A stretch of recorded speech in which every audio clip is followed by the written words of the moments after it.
Noite a todos. Estamos iniciando a segunda aula das Diretrizes Gerais de Ação Evangelizadora da Igreja no Brasil, 2019-2023, apresentada pelo nosso amigo Ademar. Iniciamos o curso de formação com a Sônia Oliveira, falando sobre o que é o CNLB.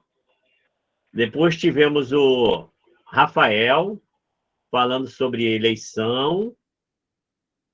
E agora, em julho, estamos, com a comissão de formação apresentando esse curso de diretrizes básicas que vão demorar 4 semanas.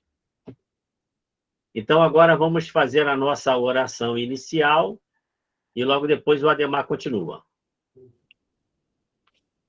Estaremos reunidos em nome do Pai, do Filho e do Espírito Santo. Amém. A igreja hoje, ela comemora São Boaventura. Ele era italiano e foi bispo e doutor da igreja. E a qualidade dele sempre foi trabalhar na unidade da igreja. A preocupação de São Boaventura era fazer com que todos fossem um, né? A gente pode até dizer que ele vivia em constante sinodalidade, né? Que a gente sempre fosse descobrindo aquilo que nos une. O que nos divide, a gente sabe o que divide. Ele buscava sempre aquilo que nos une. E o ministério da igreja fala assim hoje para nós: irmãos e irmãs, o Senhor atende sempre aquele que é fiel e anda no bem. Então, era a característica de São Boaventura.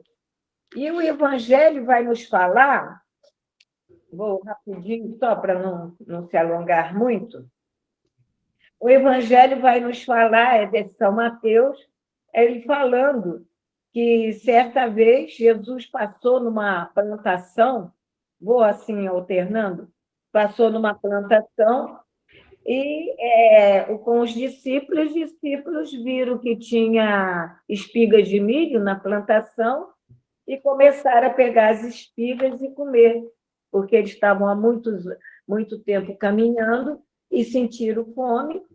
Então, aí alguns indagam, mas é permitido comer no dia de sábado? Tirar a espiga para comer no dia de sábado?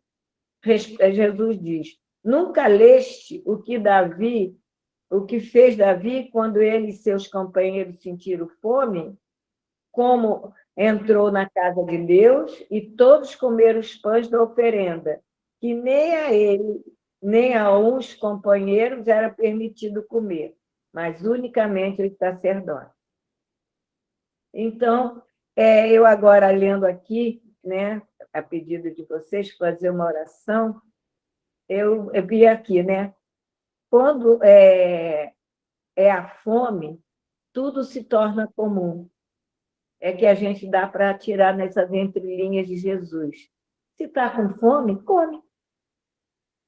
Se era dia de sábado, se não pode tirar dia de sábado, o importante naquele momento era que eles se alimentassem.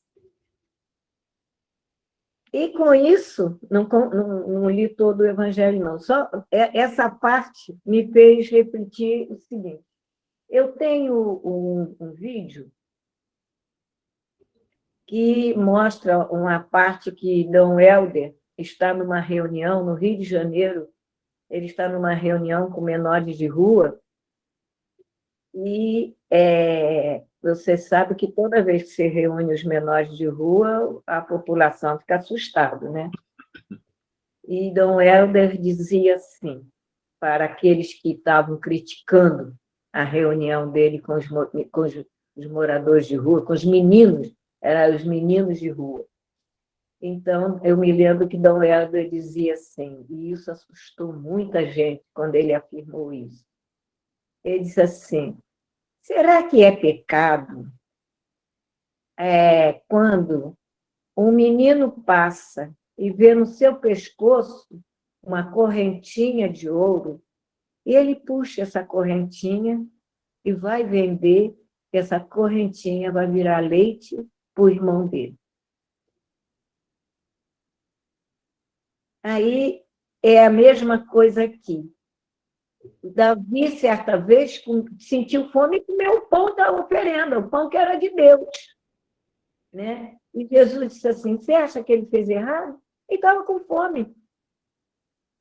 E eu lendo agora aqui, Dom Helder veio na minha cabeça por causa desse vídeo que eu tenho, e ele dizer isso, ele questionar a gente. Será que isso é pecado? Pegou a correntinha de ouro no teu pescoço e foi comprar leite para o irmão. E a gente vendo a televisão, cada vez que a gente liga de manhã cedo a televisão, é aquelas filas homéricas de pessoas para buscar R$ 600, cadastrar não sei o quê, e é sem número, e os números acabam, e as pessoas não são atendidas.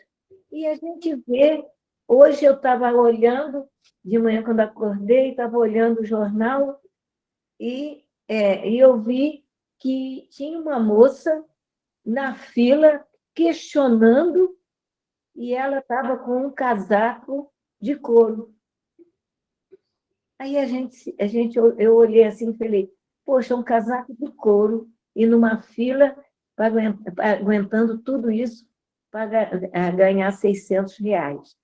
Pois é, mas no tempo que a vida para ela devia ser boa, deu para comprar o casaco. Hoje não está mais assim. Então, eu quero que essas coisas fiquem dentro da cabeça da gente, que a gente vai questionando sem criar preconceito e vendo a imagem, né? Vendo a pedido de São Boaventura, que ele diz assim, sempre é melhor ser fiel e andar no bem. Estaremos reunidos em nome do Pai, do Filho e do Espírito Santo. Amém. Amém. Então... Vamos lá agora, Ademar. Isso, então, estamos escutando bem aí? Sim. Vamos. Então, como o Toninho já deu aí o pontapé inicial, vamos lá dar seguimento aí, depois dessa reflexão excelente que a Clara fez para a gente, em cima do Evangelho, colocando para a gente essa ideia de que nem tudo e nem sempre é pecado, né? Isso daí a gente precisa entender, né, essas situações e esses momentos, né, que nós passamos na nossa vida aí, que as pessoas estão passando na vida, né, nós também, e essas dificuldades todas a gente precisa entender isso aí, se colocar na posição do outro. Quem sabe aquela moça lá que a Clara falou, ela não ganhou aquele casaco ontem e estava vestindo hoje, que estava de madrugada com frio, né? Então, a gente não sabe, então a gente não pode julgar, né? Mas as diretrizes gerais, né, ela é dividida em 4 capítulos, né? Então, na semana passada, nós estudamos, além da introdução, da apresentação, o capítulo 1. E hoje nós vamos nos deter ao capítulo 2. A gente vai perceber que nesse capítulo 2 não tem assim, muitas coisas diferentes em relação à ideia geral, né? A gente vai perceber isso. Mas existem os conceitos que devem ser falados porque são importantes para que eles fiquem guardados na nossa cabeça. Então, vamos precisar ficar atentos aí, de repente até anotar alguma coisa aí. Lembrando que tanto essa gravação do áudio, né, do vídeo, né, quanto os slides, eles vão ficar à disposição para a gente consultar depois, ver depois. Então, boa noite, Cidinha. Então, a gente vai trabalhar esse capítulo 2 hoje. Outra coisa importante que eu até esqueci de falar na semana passada é que eu estou sendo assim o mais fiel possível dentro daquilo que está no livrinho, tá? No documento 109. Como o meu amigo Cláudio fala, não estou colocando quase nenhuma carninha minha, não, certo? É só mais o jeito de falar meu mesmo, né? Mas o conteúdo, as coisas que estão escritas são quase que 99% que está dentro do livro, tá?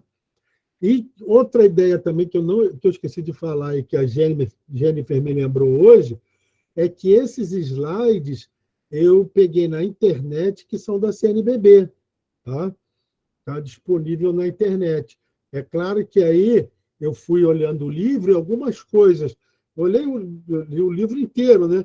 E algumas coisas que não estavam nos slides, eu fui colocando que eu achei importante para a gente, né? E outras coisas, para dar um sentido melhor, eu também tirei, né? Então, fiz uma adaptação, mas nunca assim da minha cabeça, sempre seguindo o que está escrito no livro. Tá? Passo próximo, gente. Então, para as pessoas que não tiveram a oportunidade de acompanhar na semana passada, nem de escutar aí, de ver o áudio aí, o áudio-vídeo aí, que foi colocado no grupo, eu vou fazer um rápido lembrete. Pode passar, Jennifer. Vou fazer um rápido lembrete aí para a gente se situar. Quem assistiu a aula passada, lembra que eu falei desse slide, que seria um slide que resumia tudo o que as diretrizes quer dizer nesses anos de 2019 até 2023. Né? O objetivo geral. O objetivo geral das diretrizes da ação evangelizadora é, claro, evangelizar. Né? O objetivo geral é evangelizar. Num Brasil cada vez mais urbano, pelo anúncio da palavra de Deus, formando discípulos e discípulas de Jesus Cristo em comunidades eclesiais missionárias, à luz da evangélica opção preferencial pelos pobres, cuidando da casa comum e testemunhando o reino de Deus rumo à plenitude. Então, na semana passada, nós esmiuçamos um pouco essas ideias que estão aqui nessa frase, que resume tudo das diretrizes. Eu falei até que a gente podia parar aqui, fechar o caderno e trabalhar em cima disso aqui, que já seria todo o conteúdo das diretrizes. Mas alguma coisinha a mais vai acontecer. Vamos lá. Então, o que eu falei a respeito desse Brasil cada vez mais urbano? Eu até citei um caso de conjuntura, né? um item de conjuntura, que é, no início do século passado, no Brasil, a população era quase 80% rural, do campo. E, agora, esse ano, nessa terceira década aí do século XXI, o Brasil está mais de 80% nas cidades. Né? A população brasileira vive, mais de 80% da população vive nas cidades. Então, é claro que, principalmente nas grandes cidades, muita coisa ficou complicada, um caos, né? E esse ser humano, essa pessoa humana aí, dentro desse contexto todo, acaba sofrendo muito, né? E então nós trabalhamos as realidades desse meio urbano, dessa pastoral urbana, sempre guiados pelo anúncio da palavra de Deus, formando esses discípulos e discípulas de Jesus Cristo.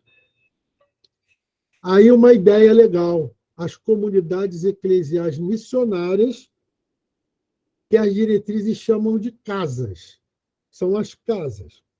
E ela fala mesmo que é a nossa casa, a nossa família, o nosso lar.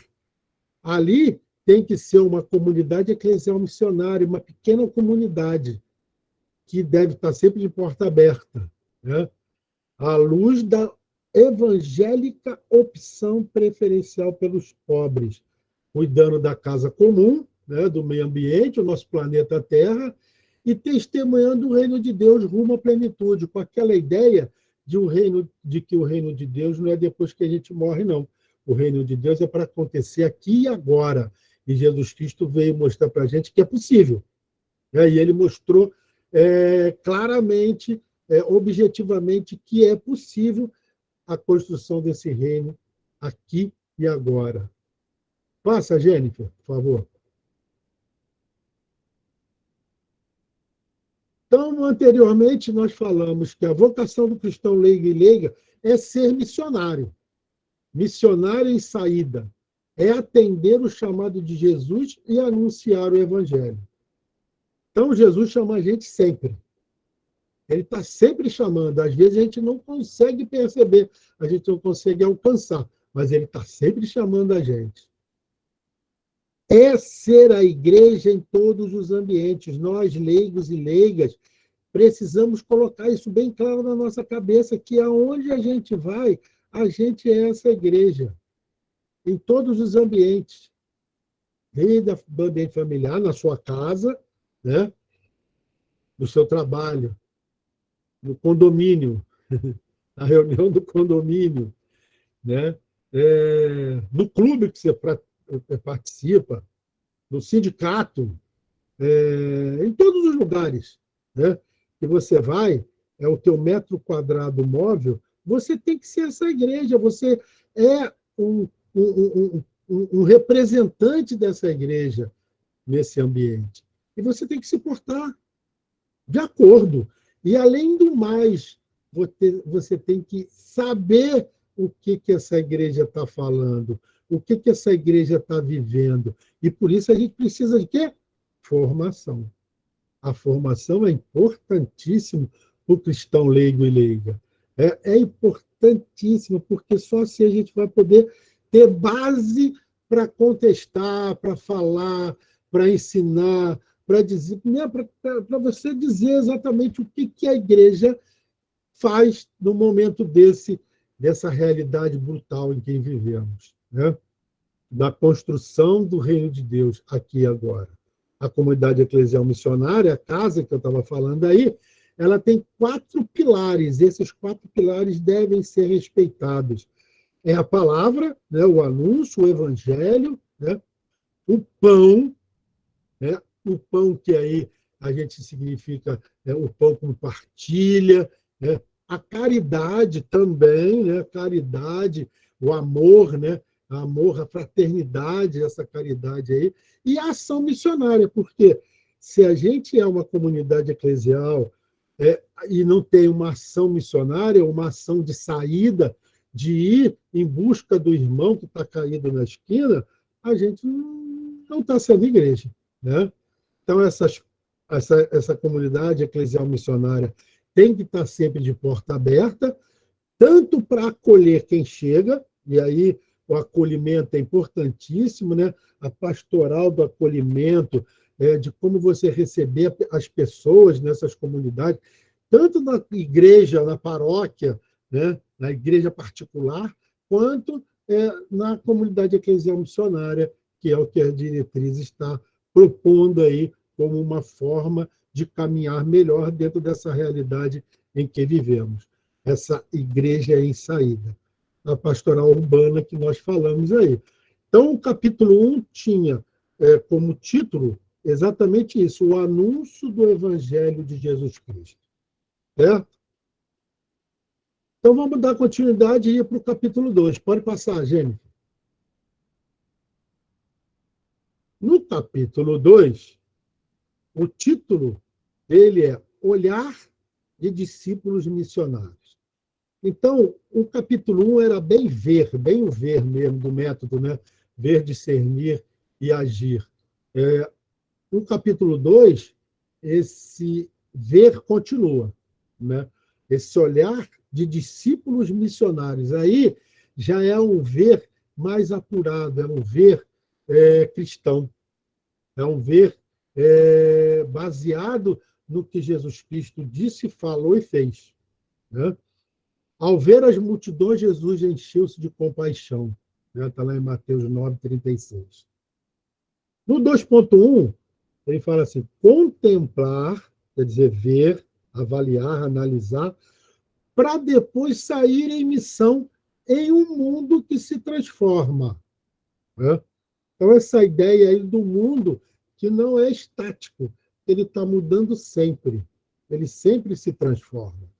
Então, esse mundo aí que a gente precisa estar antenado, estar ligado. É por isso que a gente fala que quando a gente escuta uma análise de conjuntura, quando ela acaba, já está na hora de fazer outra, porque esse mundo está em constante mudança e a realidade de hoje não é a realidade de amanhã, né? O que vai acontecer amanhã, a gente não sabe, mas não é a mesma realidade. O mundo está mudando sempre. Pode passar, Gênesis. A igreja, sacramento universal de salvação, né? Como discípula missionária, que ela é servidora, anuncia sempre o mesmo evangelho: acolher, contemplar, discernir e iluminar com a palavra de Deus. Então, a palavra de Deus tem que estar constantemente em nosso coração. Aí uma pessoa certa vez perguntava: por que a gente tem que ler o Evangelho todo dia? Eu não sei o Evangelho que aconteceu na semana passada, no domingo passado, na missa do domingo passado, eu não me lembro mais do Evangelho. Por que eu tenho que ler o Evangelho todo dia? Aí um sábio lá, um profeta, né, chegou e falou para ela: o que foi que você comeu domingo passado? Eu não lembro, mas isso aí serviu para você estar vivo até hoje, né? Saudável aqui, toda bonita aí, toda direitinha. Então, o Evangelho é a mesma coisa. O Evangelho é alimento. Ele serve para a gente, às vezes a gente não consegue, a gente lê, não capta aquilo tudo. Acho que acontece com todos nós, né? E depois, quando a gente está, às vezes, num outro momento, deitado até na nossa cama, a gente começa a lembrar umas coisas, e aí cai a ficha de um troço que a gente não tinha nem pensado antes, né? Isso daí acontece. Então, o Evangelho faz parte, é alimento diário nosso, né? Por isso a importância de a gente estar sempre com essa ideia do Evangelho, da leitura do dia, principalmente, né? Na nossa cabeça, no nosso coração, né?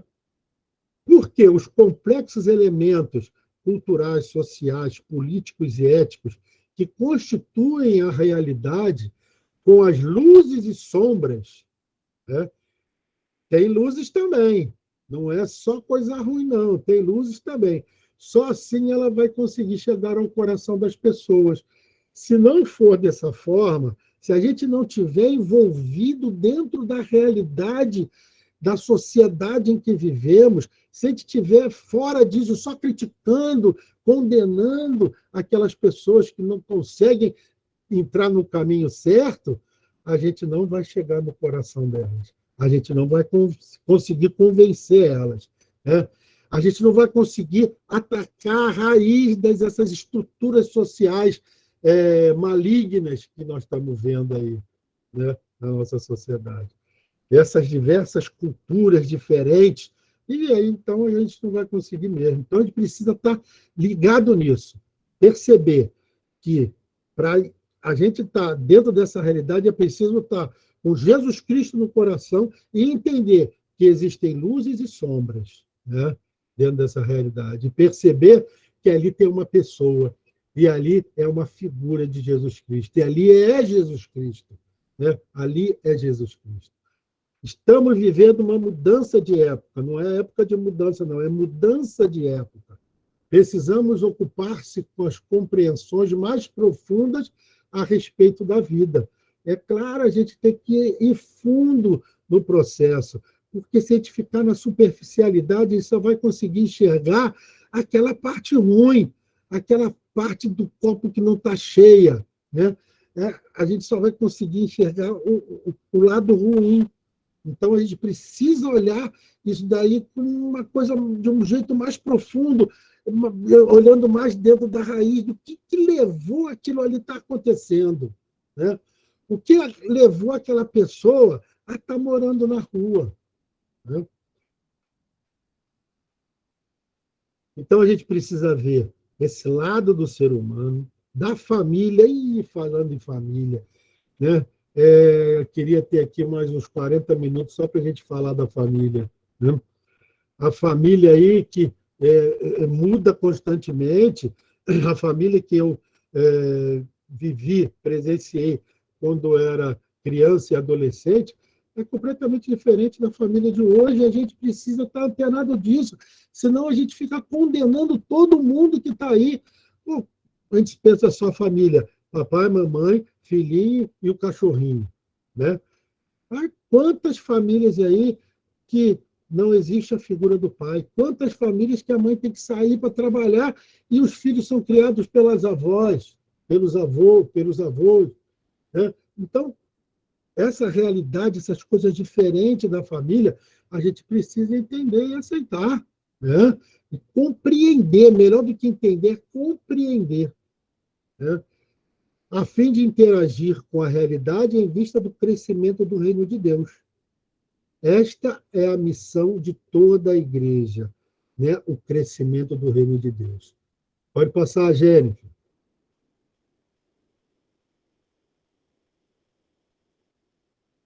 No 2.2, fala de uma cidade onde Deus habita.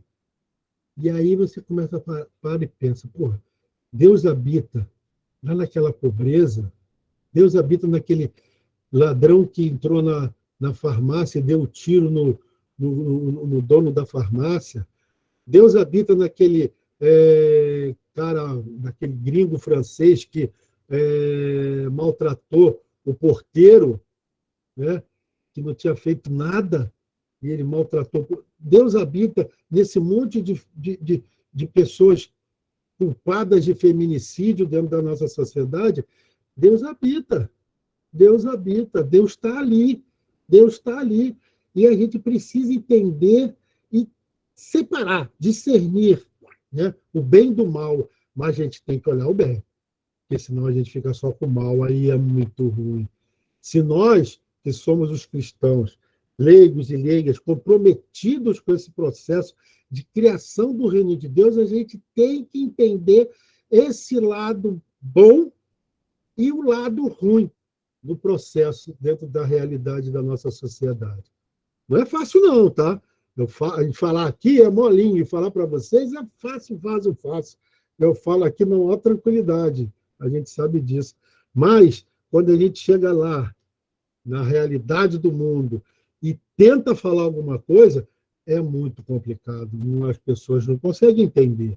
Por isso é que nós devemos evangelizar mais pelos nossos testemunhos, pelos nossos, pelas nossas ações, pelo jeito nosso de viver, né? Pelo nosso jeito de viver, né? E está ali escrito: Deus vive na cidade, em meio às suas alegrias, desejos e esperanças, como nas suas dores e sofrimentos. Cabe à igreja contemplar esta realidade e distinguir o que o Espírito está dizendo e fazendo, identificando as sombras que negam o reino de Deus. Claro, mas também valorizando as luzes, né? Porque não podemos só viver de sombras, a gente tem que valorizar as luzes. Nos preocupa os critérios de julgar, né? Como a gente tem julgando os outros pela aparência mesmo, né? Julgando os outros sem nem dar chance dele falar, né? Os valores e interesses e os modelos de vida, cada modelo de vida um diferente do outro, e que a gente precisa respeitar, né? Os interesses. Agora, os valores morais que eram assim marcantes numa época passada bem pertinho e que hoje estão sendo desvalorizados, e a gente precisa colocar esses valores, porque esses valores são os valores do reino. Só assim podemos olhar para cada pessoa em especial a que sofre, nela enxergando Cristo, agindo de forma a superar todo o sofrimento. Próximo, Gênero.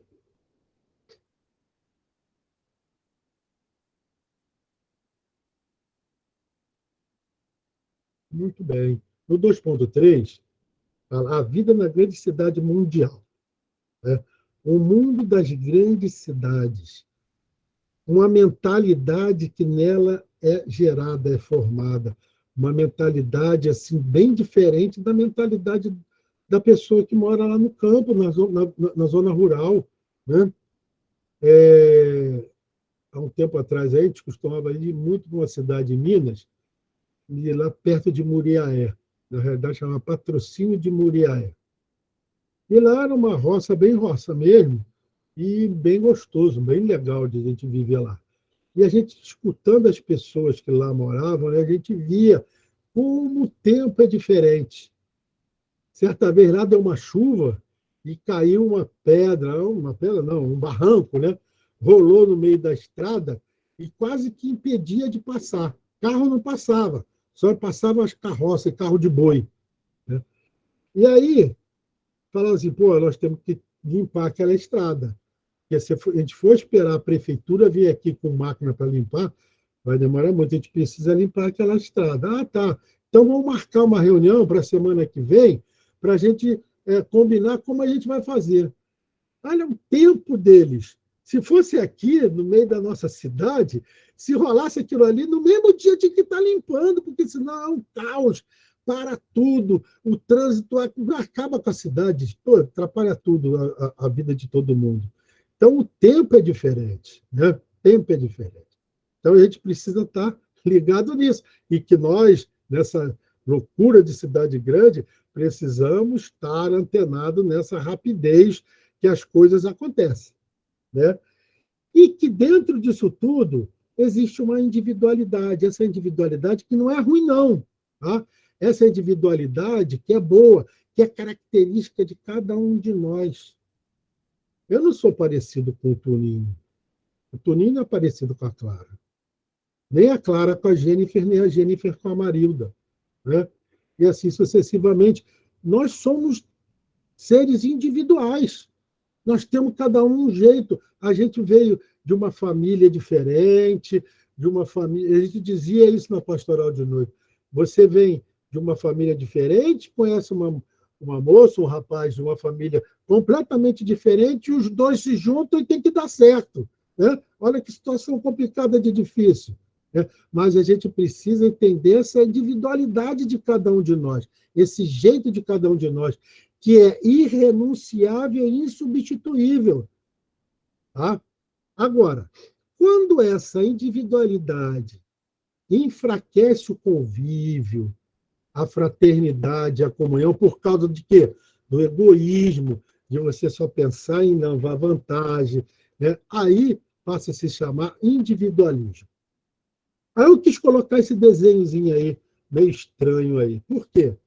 Eu e Inês, nós participamos da pastoral, antiga pastoral dos noivos, durante 22 anos.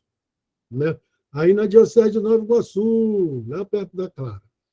E aí nós participamos e falamos, né, para os noivos lá, e a gente dava um exemplo muito, usava muito esse desenho aí para dar um exemplo, né, de um caminho, né, de traçar um caminho para o casamento dar certo. Então, ali está um desenho do noivo e da noiva, né? O noivo, que tem um olho dele, que é só dele, com as coisas dele. A menina, que tem um olho que é só dela, com as coisas dela, o jeito dela, né? O jeito feminino e o jeito masculino. Cada um tem um olho separado do outro. Mas tem um olho que é comum aos dois. E esse olho comum aos dois é importantíssimo. É o que faz caminhar o casamento. Né? Esse olho, ele é que dá a direção, que faz o planejamento, que diz quantos filhos você vai ter, que diz o que a gente precisa comprar para dentro de casa. É o projeto, é a programação. Né? Então, esse olho que é comum aos dois é muito importante, mas os outros também são, que é a individualidade. Assim, é uma fórmula, entre aspas, se existe fórmula para dar certo casamento, mas é um jeito especial aí de você parar para pensar, né? E um jeitinho de ver se o negócio caminha dentro de uma normalidade e dá certo. Agora, você repare, se o menino tiver os olhos dele separados dos dois olhos da menina, Isso aí é o individualismo. Não vai ter essa direção comum aos dois. Isso é individualismo. Isso não faz crescer. Isso só atrapalha. Então, a gente usava isso aí, que é a marca, isso é um logotipo, né, de uma marca de biscoito. Né? Não sei se vocês já viram isso. Então, a ideia que eu quis botar isso aí para dizer o que é individualidade e o que é o individualismo. Não sei se foi claro, mas tentei. Passa, Jennifer, que a gente ainda vai falar mais um pouquinho disso. Tem uma escritora aí, essa escritora aí, a Sueli Buriasco, ela fala muito a respeito disso, de individualismo e individualidade. Ela diz assim: é preciso distinguir individualidade de individualismo. O primeiro é saudável, enquanto o segundo é destruidor, é corrosivo, corrói a relação entre as pessoas. Tá? Por quê? É egoísta, só pensa nele. Né? Não vê o lado do outro, não consegue enxergar a necessidade do outro. Seja lá o que for, nem só material, não, de existencial, de convívio de pessoa. Né? Passa, Jennifer.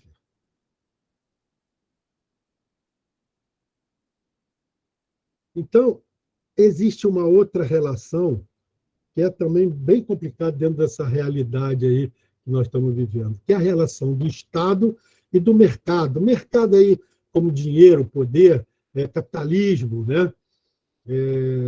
Então, essa relação Estado e mercado é doentia na nossa sociedade. Um Estado que se omite. Ele tem uma função social importantíssima. E toda vez que ele não atua, que ele não se faz presente, ele lesa a dignidade das pessoas e enfraquece o exercício dos direitos humanos. Né? Lembra um tempo atrás aí que começou um processo aqui no Rio de Janeiro e nas cidades em torno, que a polícia entrava nas comunidades, aí espantavam os traficantes, e aí montava lá uma UPP, né? Unidade de Polícia Pacificadora, e ali com a ideia de que ia melhorar. Mas o Estado não fazia a função dele. Por quê? Toda vez que isso daí acontecia, beleza, o Estado tinha que ocupar aquele espaço e dar toda a condição para aquelas pessoas que moram ali de sobreviver, de viver. Mas isso daí não vinha acontecendo, não estava acontecendo. E aí esse projeto aí das UPP foi enfraquecendo, não sei nem se existe ainda hoje. Né? E falando desse mercado, desse capitalismo aí, que as pessoas só pensam nelas, só no lucro, só no dinheiro, não consegue repartir, não consegue dividir com o outro. Aí as desigualdades sociais aumentam muito, né? Aumentam demais. Inclusive sobre as instituições, sobre as tradições, sobre a família, de novo, a comunidade, né? Essa fragilização da família como uma mentalidade que já está ultrapassada. Né? E aí vem o consumismo, que, segundo o Francisco, é uma doença muito séria, que tudo tende a ser consumido. Nós somos um produto do meio ali, que a gente é criado, é domesticado, vamos dizer assim, entre aspas, para consumir, né? Para esgotar o mercado, para a gente substituir o que a gente tem e colocar outro no lugar. Né?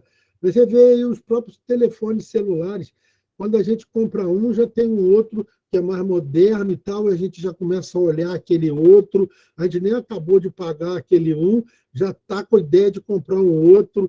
Né? Então, é uma coisa frenética, frenética, frenética. Então, a gente precisa estar ligado nisso, antenado nisso, porque esse consumismo desenfreado aí não traz benefício, é muito ruim. Né? Então, a gente avalia as pessoas pela participação delas no mercado, como produtoras e consumidoras. Né? A gente avalia as pessoas nisso, o poder que a pessoa tem de consumir. Se ela não tem esse poder, vamos jogar ela fora, vamos passar ela para o lado, vamos botar ela à margem aí, porque ela não está servindo para a gente. Né? A individualização consumista da vida, que gera corrupção, violência, narcotráfico, legalização da morte do outro. Individualismo e violência andam juntos. Individualismo e violência andam juntos. Passa o próximo, Jennifer. E a pluralidade? A pluralidade também ela pode ser positiva. Né? Por quê?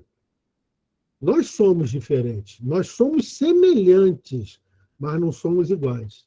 Nós somos diferentes. Né? E, dentro dessa pluralidade, né, é uma coisa boa, porque a gente tem liberdade de ser do jeito que a gente quer. Né? A gente quer ser de uma forma diferente, tudo bem, isso daí é liberdade. Agora, quando ela é assumida pelo individualismo consumista, a gente não considera os outros, a gente só pensa em si, essa pluralidade acaba. A gente só pensa na gente e o planeta. Aí as consequências são catastróficas. Né? Catastróficas. Pode passar, Gênesis. Este fenômeno dessa pluralidade, dessa liberdade de escolha, também acontece no campo religioso. A gente tem liberdade de escolher a religião que a gente quer, de seguir o culto que a gente quer. Né? Consciente daquilo. Mas a gente também tem que ter na cabeça que é necessário, que é preciso ter um diálogo ecumênico e interreligioso que respeite a escolha do outro, né? Que respeite a ideia do outro. A gente precisa estar ligado nisso também. Né? Porque o que nos preocupa são as posições fundamentalistas em relação à palavra de Deus, quer dizer, aquelas pessoas, aquela religião, sei lá se chamaria de religião, aquelas ideias que a pessoa interpreta do seu jeito a palavra, o evangelho, e quer colocar aquilo ali em prática do teu jeito, não respeitando a ideia do outro, a posição do outro, o ser outro. Né? Principalmente quando essas religiões apelam para o lado do dinheiro, né? Da prosperidade financeira. E aí fica muito complicado e acaba gerando violência. Outra ideia é que as cidades são locais de alta mobilidade. Todo mundo aí precisa se locomover sempre para ir para o trabalho, para ir para o médico, para ir para a igreja, para ir. Né? A gente precisa se locomover. Né? E a gente tem liberdade de fazer isso, de se locomover do jeito que a gente quer. Mas a gente tem que pensar que existem pessoas que estão na rua que, às vezes, ela não tem essa liberdade. Às vezes, ela tem que se locomover por obrigação, é obrigado, né? Devido aos interesses imobiliários, outros grupos econômicos. A cidade apresenta realidade de pobreza, revelando enormes desigualdades sociais com excluídos e que esperam solidariedade dos cristãos. Uma mentalidade que habitua-se a este mundo já não é mais capaz de enxergar o irmão caído à beira do caminho. A gente passa e não vê a pessoa que está ali caída, o Jesus Cristo que está ali caído. Pode passar, Jennifer.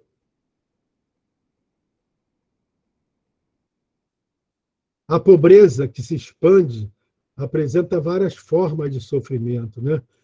Uma crise no sentido da vida e do meio ambiente. A vida é agredida desde a fecundação até a morte. Crise que gera desesperança, esgotamento, depressão, suicídio. O planeta aí que está sofrendo, gemendo e clamando por outro rumo. É urgente repensar a exploração da natureza, a mineração. Estamos criando histórica dívida ecológica. E depois a gente não vai ter como pagar. E aí, eu quero falar agora um pouquinho sobre o lixo. Né? O lixo. O lixo nosso. O lixo nosso de todo dia. Como a gente produz lixo. Como a gente produz lixo. um lixo que não é recolhido com a frequência ideal. Não estou nem falando de lixão e como se diz, canteiro lá, sanitário, como é que é? Esqueci o nome aí. Então, não estou nem falando disso, estou falando mesmo do recolhimento, né, desse lixo. Né? O lixo que a gente joga na esquina, no terreno baldio, depois vem a chuva e carrega ele para os esgotos, para os bueiros, né, que chega nos rios e depois na Baía de Guanabara. Eu estava vendo essa semana, a Baía de Guanabara tem 21 pontos de coleta de água permanente, diária, para avaliar a qualidade da água. Né? E essa semana passada, ela nunca teve tão ruim, tão poluída. Nunca na história, desde que começaram a medir a poluição da água da Baía de Guanabara, ela nunca esteve tão ruim. E olha que já teve projetos aí que gastaram muito dinheiro para resolver isso e não fizeram nada. Não aconteceu nada. Né? Agora, recentemente, eu acho que vocês devem ter visto aí na televisão, tem uma propaganda que eu achei muito, muito legal, que diz assim: se você não reutiliza, recuse. Se você não recusa, recicle. Se você não recicla, reuse. Se você não reusa, reduza.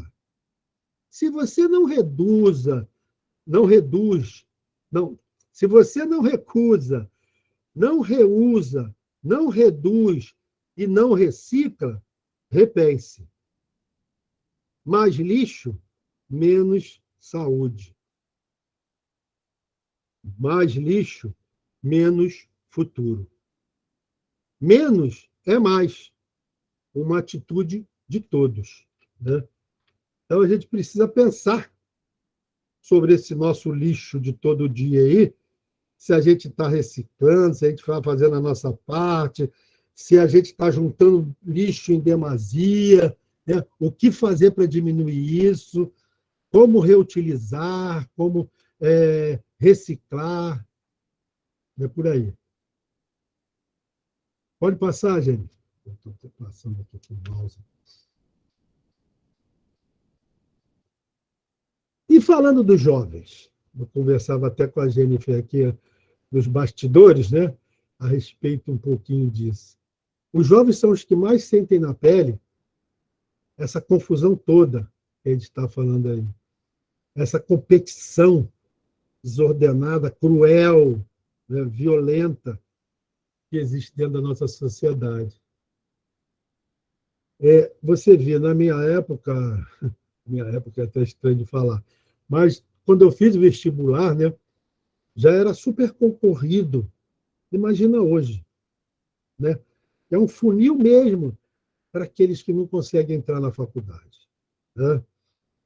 Mas para aqueles que conseguem entrar na faculdade, seja pelas cotas, né? Pelas cotas, que eu acho uma coisa fantástica, essas cotas, foi muito bom acontecer isso.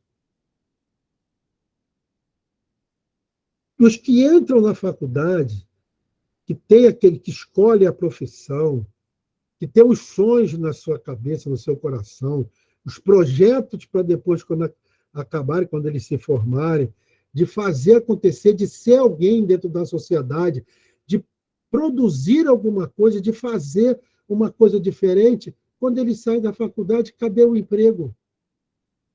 Não tem o emprego.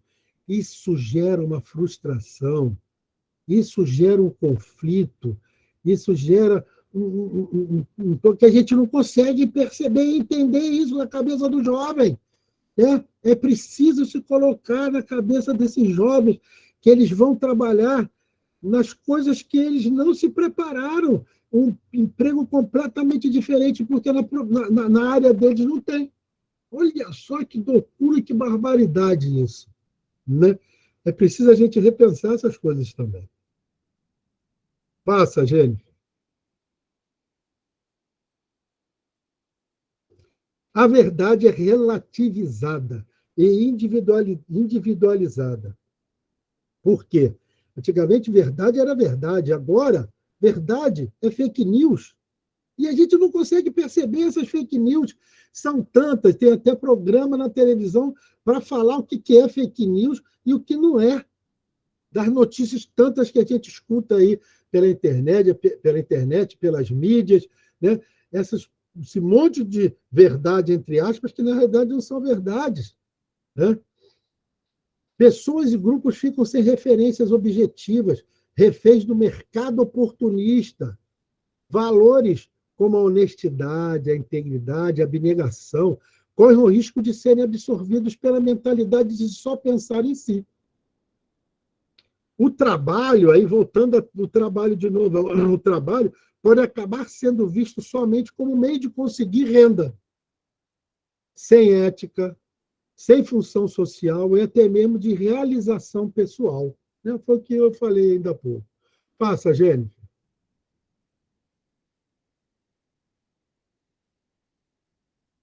Vivemos um sistema social e econômico injusto na sua raiz.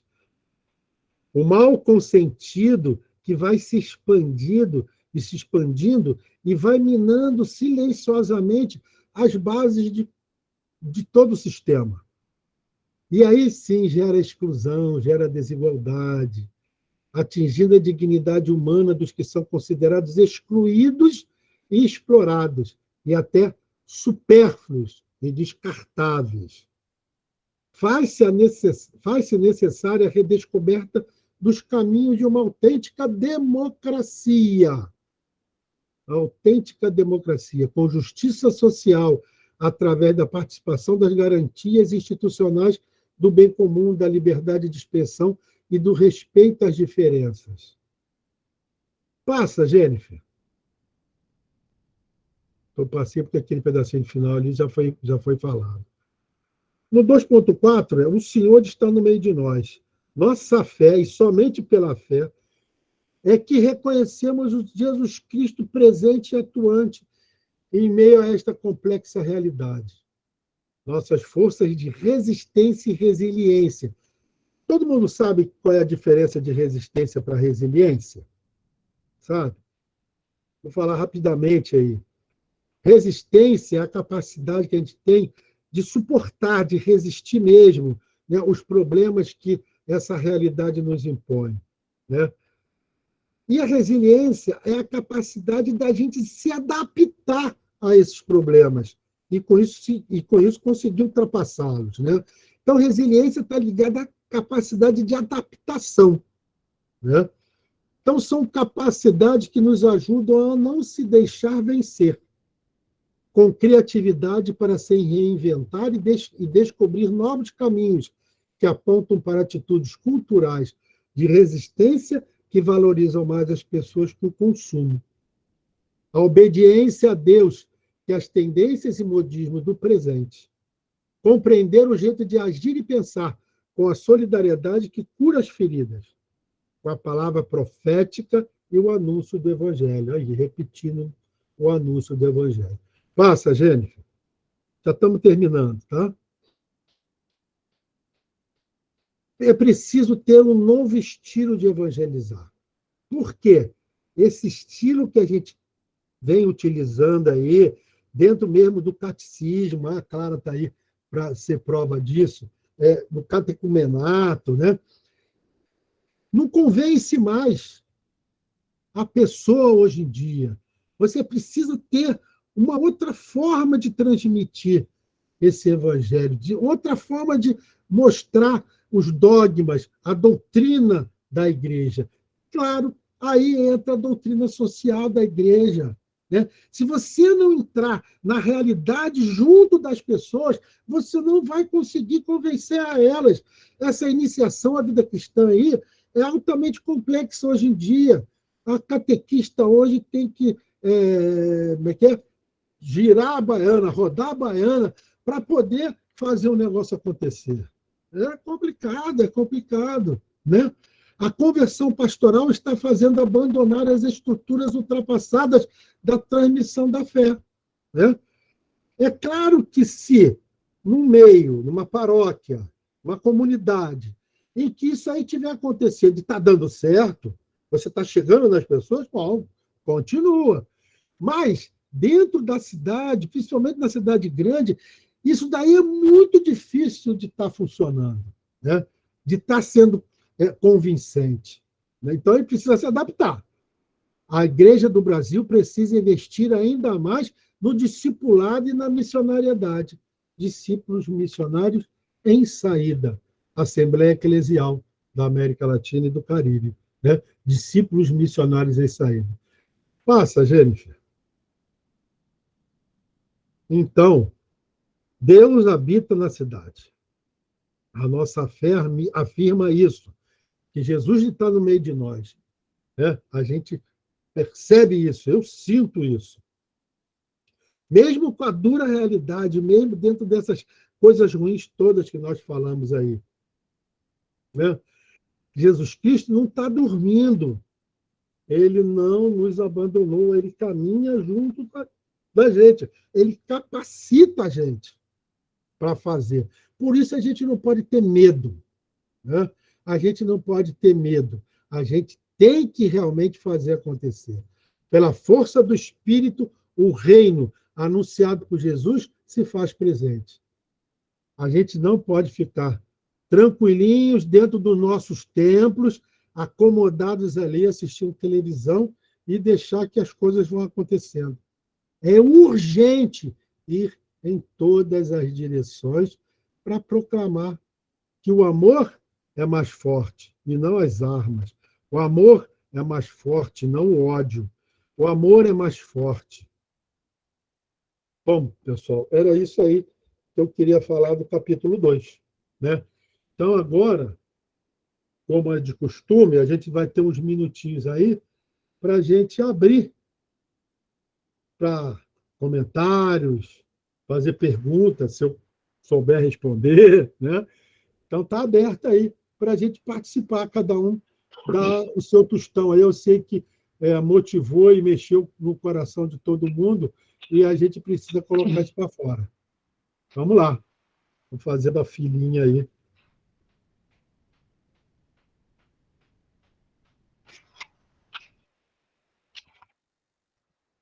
Já me inscrevi. Posso falar, doutor? Pode, pode. Um instantinho eu vou descer, que meus sobrinhos estão chegando e está trancada a portaria. Espera aí, eu vou voltar, hein? Tá bom. Ok, Estamos te ok, aguardando, ok. Clara. Valeu. Pode Vamos falar, lá. Tuninho. Tá. Desse segundo capítulo aí que você muito bem resumiu, inclusive, Ademar, essas folhas aí você vai deixar depois para a gente imprimir? Os slides Esses vão, slides. vão ser colocados no grupo. Tá? Ah, A tá. gente coloca ali no grupo. Como da primeira aula também colocamos. Não só o que está sendo gravado, mas também os slides, né? Porque é mais fácil da pessoa até escutar e ir E acompanhando depois com ir o slide, acompanhando, né? Fica mais fácil da gente fazer isso. Esse daí Maravilha. vai ficar disponível. Mas vamos lá, o que marcou mais para mim aí nesse segundo capítulo, né? Foi o capítulo 51, quando você falou para a gente, né? Outra característica de nosso mundo atual diz respeito ao consumo e ao consumismo, fato que o Papa Francisco definiu como doença muito séria. Vivemos um tempo em que tudo tende a ser feito para ser consumido, esgotado e, consequentemente, substituído. Realmente, nós estamos num corre-corre, numa vida que tudo que você hoje compra, você quer, de repente, amanhã já apareceu um outro produto, uma outra coisa, e você já, aquilo que você lutou tanto para ter, já não é mais o que você quer usar atualmente, você já quer trocar. Realmente, isso que você falou, principalmente hoje em dia nos celulares, né? Como você bem falou, hoje em dia você compra um celular, daqui a um mês você já vê um outro, já lança um outro, e você já quer trocar, e realmente o comércio, a TV, né? Os anúncios vão te levando sempre a essa intenção. eu ainda me seguro um pouco nisso. Eu não tenho essa premência de estar sempre trocando de celular. O celular que eu tenho, normalmente, a Kátia que fala para mim, tem que trocar seu celular já não presta mais. Mas eu não sou muito de trocar, não. Mas ela fica, tem que trocar, não sei o quê. Até esse celular, por exemplo, que eu estou usando hoje, foi quando eu fui lá em Portugal, ano passado, meu filho, pô, pai, esse teu celular não está horrível. Aí ele me deu um celular de presente, porque o meu celular realmente já estava num bagaço terrível. Aí, como eu gostei, porque é melhor para eu ver meus netos, né? Então, realmente foi muito bom. Mas eu não tenho essa mania, assim, de trocar. Mas eu vejo, assim, quando a gente vai no shopping, trocar tênis, né? Roupa. Então, realmente, fica premente esse consumismo. E a gente tem que realmente se segurar, senão, como o Papa Francisco falou, né? Você está sempre com o consumismo à flor da pele, vai trocando. O que hoje você tem, amanhã já não presta mais, e a gente tem que realmente se controlar para não entrar nessa vida de consumo exacerbado. Obrigado. Agora é a Cida que está escrita, né? É a Cidinha. Sou eu. Eu quero agradecer a você, Ademar. Foi muito bom a síntese que você conseguiu fazer e só partilhar com vocês assim uma preocupação. Essas diretrizes foram aprovadas em 2019. O ano que vem elas vão ser revistas. E praticamente a gente vai ter que manter o que está aí, porque a gente mudou muito pouco, né? Eu também me chamou a atenção quando você falou do consumismo. Em 2019, o Leonardo Boff esteve aqui, no finalzinho de 2019, para um encontro com os alunos na faculdade, e foi aberto, e nós fomos. Então, naquele dia, ele comentou que em 2018 nós já tínhamos esgotado tudo o que era possível do planeta Terra. A nossa Terra ela está totalmente esgotada, ela não tem mais condições, se nós não mudarmos, e aí a gente vê os países, uns apoiam, outros não apoiam, a questão de diminuir a poluição, né?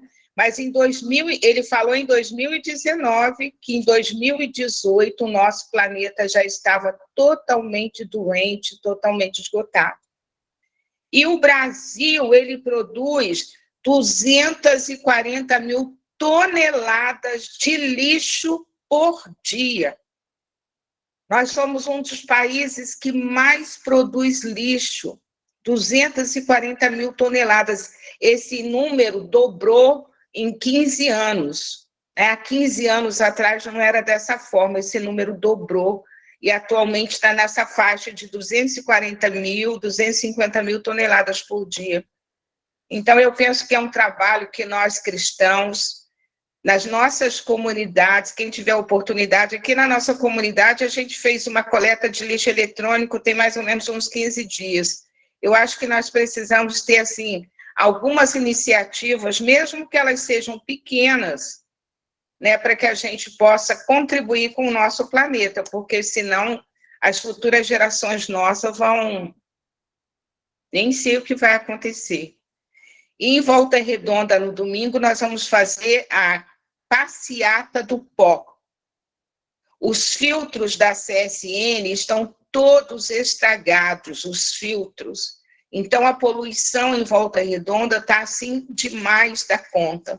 Então, vários setores se juntaram e no domingo pela manhã nós temos uma praça aqui em Volta Redonda que se chama Praça Brasil, é no centro da cidade. A gente vai denunciar essa situação que a CSN está provocando em Volta Redonda. O ar em Volta Redonda está realmente muito difícil de ser respirado.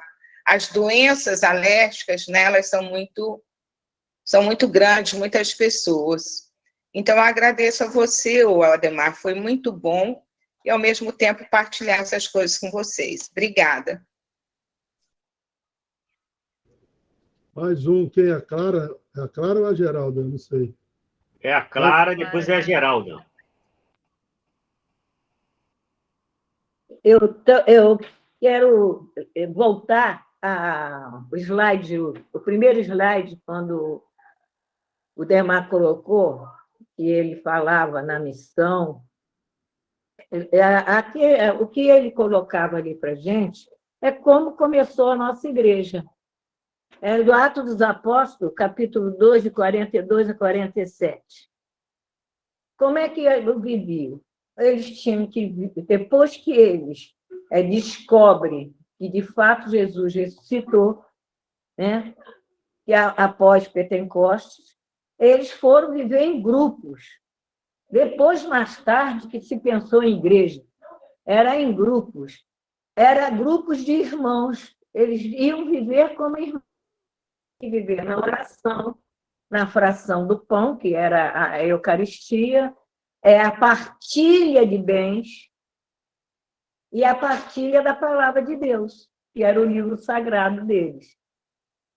Então, eles se reuniam, quando eles se reuniam, eles faziam aqueles banquetes, a reunião deles, a comunhão deles, a vida religiosa deles, era o momento de encontro deles, cada um era igual nossas festas americanas. Cada um leva uma coisa, os homens se ocupavam das bebidas, botava tudo sobre a mesa, o mais velho do grupo benzia esses alimentos, os alimentos ali se tornavam sagrados, e eles comiam, bebiam, depois de ter rezado, e eles bebiam. E o que sobrava, ninguém podia dizer, vou pegar para levar para a vovó, não. Não tinha essa história, não.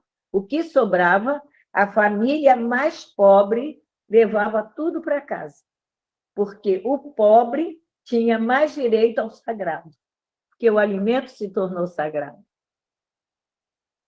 Então, essa visão que eles tinham, quando começou a igreja, é uma visão que, hoje, se a gente for falar essas coisas, é comunismo.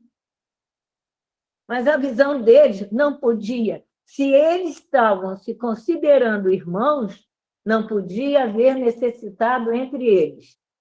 Por isso, a partilha de bens. Mas partilha mesmo, era você dividir aquilo que podia te faltar também. Mas para o outro era importante. Então, eu acho que a nossa visão, né, a gente pode entrar até um pouquinho aí nessa situação, pelo Pacto da Vida, a nossa visão de hoje. Como é que a gente hoje implanta a nossa sociedade de maneira que o Ademar falava ainda agora?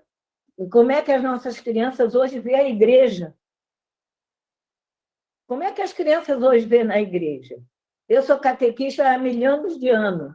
Eu já mudei minha maneira de me envolver na catequese umas centenas de vezes. Porque cada ano que chega uma criança, as crianças são diferentes. São de lares diferentes, de visão diferente, de escola diferente. Isso tudo vai incutindo coisas diferentes, né? Então, aí eu só queria relembrar, né? Só queria acrescentar, não estou colocando nada novo, só acrescentando aquilo que me chamou a atenção no princípio, quando o Demar colocava, me lembrei de como os cristãos construíram a igreja que hoje nós temos, e que muita gente hoje esquece como a nossa igreja foi formada e vive no oba-oba, só na cantoria, na coisa, e o pé no chão não tem mais, né? Valeu, Toninho. Acho que eu posso comentar essas três, depois a gente abre para mais três. Então, vamos lá. Toninho mesmo que começou aí, falando desse consumismo, e a cada dia que passa, essa ideia do consumo vai aumentando nas pessoas, né? A propaganda, a televisão, o rádio, e por onde a gente passa na rua, a gente vê aqueles outdoors agora modernos, que são luminosos, eletrônicos, né? E que vão trocando ali, vão mudando. Aquilo ali vai sendo colocado na nossa cabeça, e às vezes a gente, subliminarmente, a gente vai absorvendo aquilo ali e começa a ver. Primeiro, de produtos que a gente nem conhecia. Falou assim, pô, tem isso é uma coisa. E aí é bom, eu vou querer também um negócio desse. Aí você vê uma pessoa com um produto desse diferente na mão, sei lá, na época que lançaram aí os tablets, aquele negócio, todo mundo queria ter tablet, todo mundo quer. Agora a gente vê poucas pessoas usando tablet. Eu mesmo tenho um aqui, que está do meu lado aí, que eu não vejo já tem tanto tempo, né? Um troço que nem mais usa mais, né? O celular substituiu, sei lá. Então, quer dizer, são coisas que vão sendo lançadas jogando para a gente e que a gente vai, pô, né, fica maravilhado, principalmente quando está ligado à tecnologia, aquilo ali nos encanta, né? A luz, o brilho, aquele negócio todo. Pô, por que você anda numa rua que seja de comércio, principalmente à noite, no shopping, é tudo iluminado, cheio de cor e tudo? Porque aquilo ali bate no teu cérebro, te manda uma mensagem, olha que coisa bonita, olha que coisa legal, e aquilo ali vai entrando na sua cabeça. Né? Aí você, por causa daquela luz, daquele brilho, você começa a abrir, olha a vitrine, né? Aí olha lá, tem um sapato de fora, eu queria esse sapato. Pô, hoje eu não estou com dinheiro, mas, porra, vou comprar esse sapato mês que vem. Então é assim que as coisas vão funcionando. E a gente vai servindo como cobaia de laboratório, né? Experiências dentro desse mundo, dessa realidade. Então é preciso que a gente tenha consciência disso. Nós somos cristãos conscientes e a gente não pode cair nessas coisas. A gente não pode cair nesse consumismo. A gente tem que ser mais inteligente do que eles. A gente tem que ser mais perspicaz do que eles, porque Jesus Cristo falou: te mando como ovelha no meio dos lobos. Né? A Cidinha falou muito bem aí do lixo. Eu acho que a gente tinha que botar aí para a gente falar, conversar aí sobre Laudato Si, né? Ter oportunidade de falar do meio ambiente, de tantas agressões que o nosso planeta tem sofrido. E aqui no Brasil é uma enxovalhada de tanta coisa ruim que vem acontecendo. Esse governo que não preserva nada, esse governo que deixa acabar com tudo, essa Amazônia, essa mineração. Então, a gente poderia ter um tempo maior para falar disso. E, voltando nesse assunto do lixo, que ela falou ali, 140 mil toneladas por dia de lixo. Esse lixo é jogado aonde? Não é no aterro sanitário, muitas das vezes ele cai no meio da rua e vai para o rio, vai para a Baía de Guanabara, polui as águas que a gente depois vai precisar de beber, cara. É uma coisa de doido, é uma coisa de doido. Você vê lá, a Cidinha lá tem o Paraíba do Sul. Para beber a água do Paraíba do Sul, tem que se benzer primeiro, depois que ela está tratada, né? Depois que ela está tratada. A gente se benze primeiro, para depois beber Mas a água. ela também está o Rio Bandu para vocês aí. E vai chegar do Rio Bandu aqui para a gente, é verdade. Então, quer dizer, é uma coisa de doido. E a Geralda está rindo ali, mas o Paraíba do Sul vai desaguar lá na cidade dela.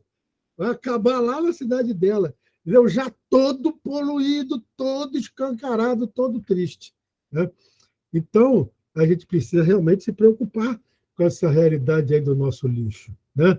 A gente não pode sair de um momento desse que a gente está aqui e continuar fazendo do lixo uma coisa à parte. Não, a gente precisa pensar nessa reciclagem, a gente precisa pensar em reutilizar, a gente precisa pensar nesse consumo mesmo. Será que é necessário a gente produzir tanto lixo assim? Né? E depois, a Clara colocou, a Clara é a nossa catequista, né?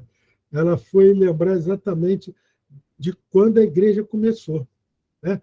Lá no Ato dos Apóstolos, quando se colocava tudo em comum. E isso que a diretriz está mostrando para a gente hoje é uma volta, é uma buscada lá atrás, para a gente repensar. Vamos, opa, espera aí, o caminho não é bem esse. Tá? Vamos voltar a resgatar aquelas coisas antigas, né, que tem muito valor, né, dessa comunhão, dessa unidade, né, da gente pensar no outro, não pensar só na gente. Né?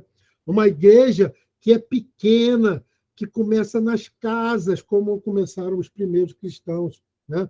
Uma igreja das casas. Né?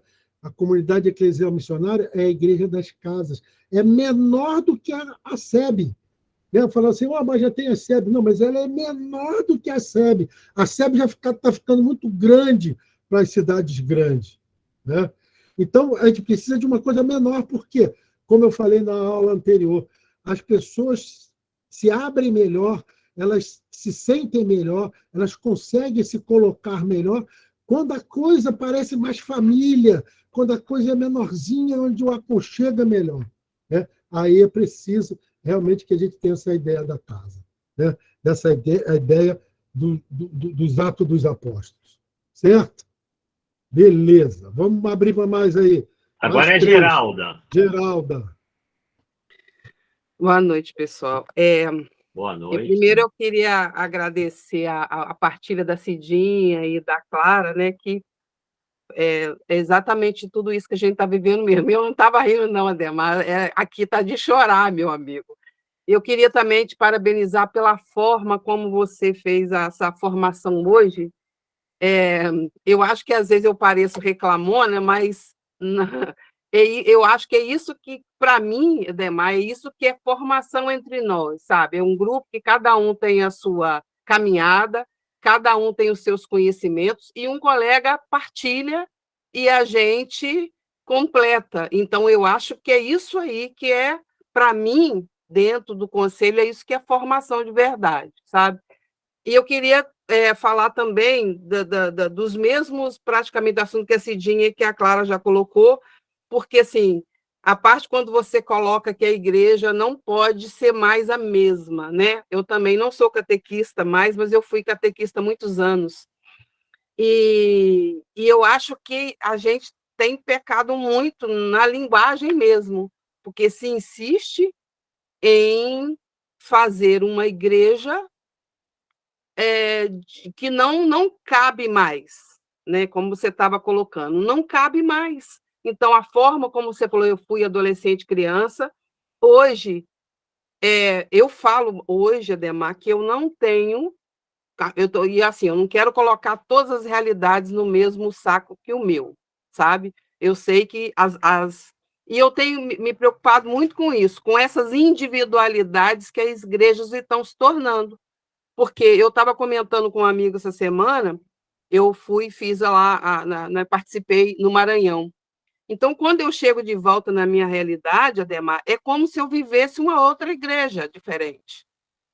Parece que estamos vivendo igrejas paralelas. Então, tem hora que quando a gente fala assim, a igreja, e eu fico me perguntando assim, qual? Qual delas, né? E aí eu acho que a nossa briga aqui, eu estou falando de nós aqui reunidos, é nos situarmos para entender como que a gente vai atuar dentro dessa igreja. Porque, como a Clara estava colocando, o que é partilha, né? O que é essa igreja? Veja bem, tem uma coisa que eu aprendi, porque eu fui criada numa igreja muito tradicional, mas tem uma coisa que já tem algum tempo que me incomoda, é a forma que nós aprendemos a comungar. A gente comunga, é uma comunhão individual, e a gente aprendeu a abaixar a cabeça, ficar em silêncio. E na minha cabeça, cada vez mais, Ademar, está me colocando que o que Jesus propõe para a gente é uma comunhão, como se a gente estivesse sentado numa mesa, almoçando com a família, com os amigos. Então, a gente não pode voltar da comunhão triste e cabisbaixo. A gente teria que voltar esfuziante. Entendeu? Então, eu já tinha participei da Assembleia, que teve uma comunhão um pouquinho diferenciada, e eu já tinha participado de outros momentos, já tinha algum tempo, aonde lembra mais, eu acho, que essa comunhão proposta. Então, eu acho que, assim, a gente precisa de formação aqui, precisa de conteúdo, Mas, talvez, Ademar, o que me incomodou um pouquinho, eu sei que a gente ainda vai discutir isso, da formação que a gente estava tendo, era isso, porque não basta a gente conhecer documento. A gente tem que entender hoje como ser cristão na nossa realidade hoje e em cada uma delas. Porque eu vivo uma realidade aqui, você tem uma outra aí, eu vou citar aí você outro assunto também que me chama muito, né, a atenção, que é a questão ambiental, porque é a minha pastoral, é uma pastoral que eu tenho aqui ficado frustrada, essa que é a palavra, porque é muito difícil. Quando eu fui para o Maranhão, nos dias antes de eu viajar, a gente estava com a notícia aqui que a gente ia começar uma campanha numa igreja que já tem a pastoral funcionando, que o padre tinha concordado, tinha um mês para preparar para não fornecer mais copinhos descartáveis. E estava todo mundo da pastoral animado. No dia que eu estava pousando no Maranhão, a coordenadora já me ligando, aflita, querendo falar comigo, porque o padre voltou atrás. E aí eu tenho proximidade com o padre, ele é até meu primo, né? E eu falei assim, olha, eu não tenho muita relação, porque assim, ele tinha acabado de assumir a paróquia, ele estava em outra paróquia mais distante, eu falei, olha, eu não entendo muito bem como é que é a cabeça dele, quando eu voltar a gente conversa. Simplesmente, eles fizeram uma reunião que o padre queria saber como é que vai ficar quem vende os copos. Então, é uma coisa surreal. E ela falou que respondeu para ele assim, ela falou, Geraldo, eu fui até um pouco grossa, que eu falei com ele assim, olha, o senhor me pergunta aquilo que eu posso resolver, aquilo que eu não posso, eu não dá para responder para o senhor, não. Né? Porque ele descobriu que um casal que frequentava a igreja vendia os copos para a igreja, e ele já estava... Ele suspendeu, ele não aceitou mais tirar os copos. Com esse argumento de que o casal vai vender os copos para quem? Então, você vê a que ponto a gente chega. E aí, o que me incomoda muito, assim, aí eu estou vivendo isso com vários padres aqui, não é só esse, é uma dificuldade, Ademar, que a gente está tendo de implantar pastoral, porque eles simplesmente, a observação que eu tenho feito, que a igreja tem se tornado cada vez mais empresa e menos o lugar da gente trabalhar a espiritualidade, a caridade, a partilha. Então, é uma empresa que tem que funcionar. E se eu colocar essa pastoral aqui, eu vou incomodar fulano, eu vou incomodar Beltrano, então eles não querem bater de frente com alguns paroquianos. E o que a Cidinha estava colocando a respeito desse tempo que a gente tem é muito sério.